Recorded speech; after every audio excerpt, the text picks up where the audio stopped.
salvação. Glória a vós, Senhor.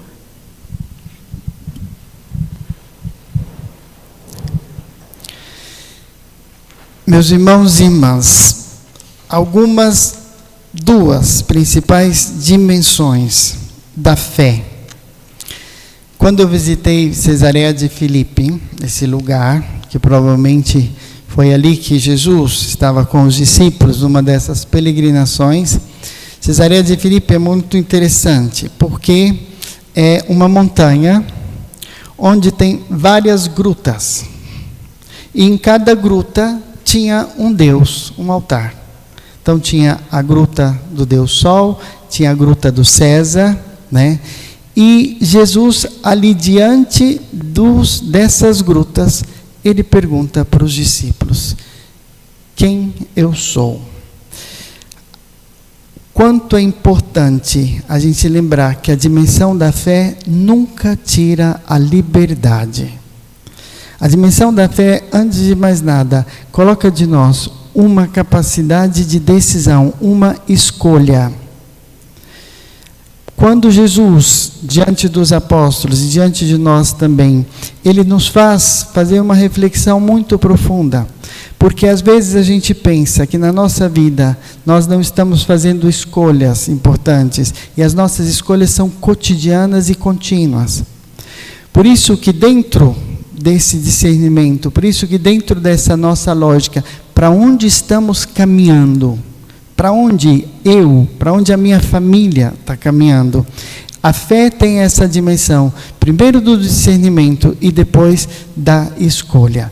Quando Pedro, então, revela e diz: tu és o Messias, ou seja, sois Deus.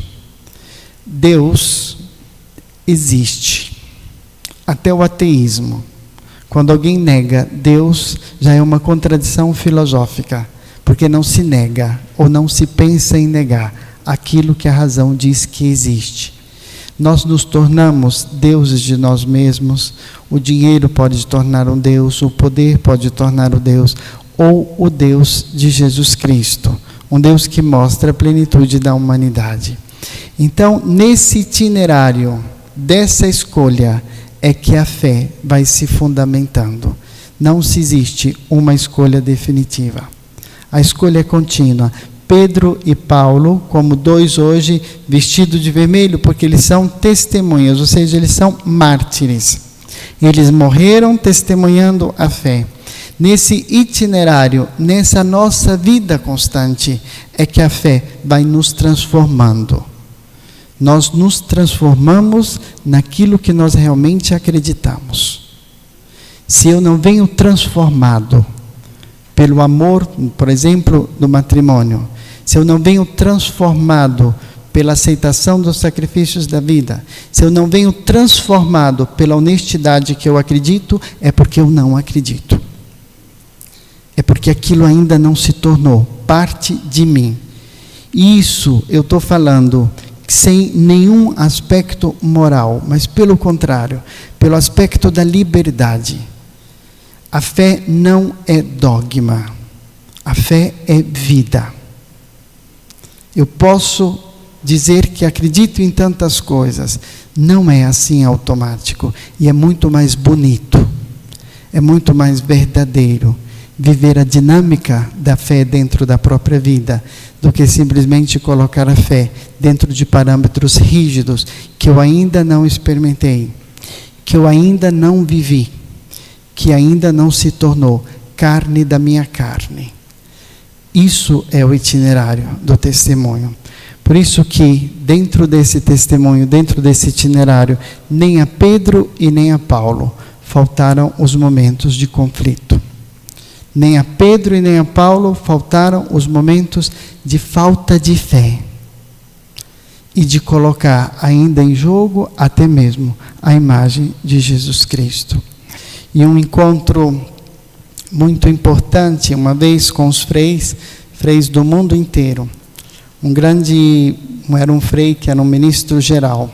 Ele, diante de todos os freis, ele diz: eu gostaria de fazer uma pergunta para mim e perguntar para vocês também, se eu tenho fé. se eu tenho fé. E Frei Donaldo gosta muito de citar Bonhoeffer quando ele diz também, né, que um protestante, mas simplesmente naquela questão, se eu sou cristão. Então, meus irmãos, essa é a beleza. Não existe constrição. Não existe uma lei que me obriga. Não existe nada que tira a minha liberdade, que é juntamente com a minha responsabilidade. Então, no itinerário de Pedro e Paulo, nós podemos fazer também dentro da nossa vida. E podemos refletir se é a nossa fé é aquilo que está modelando o meu ser.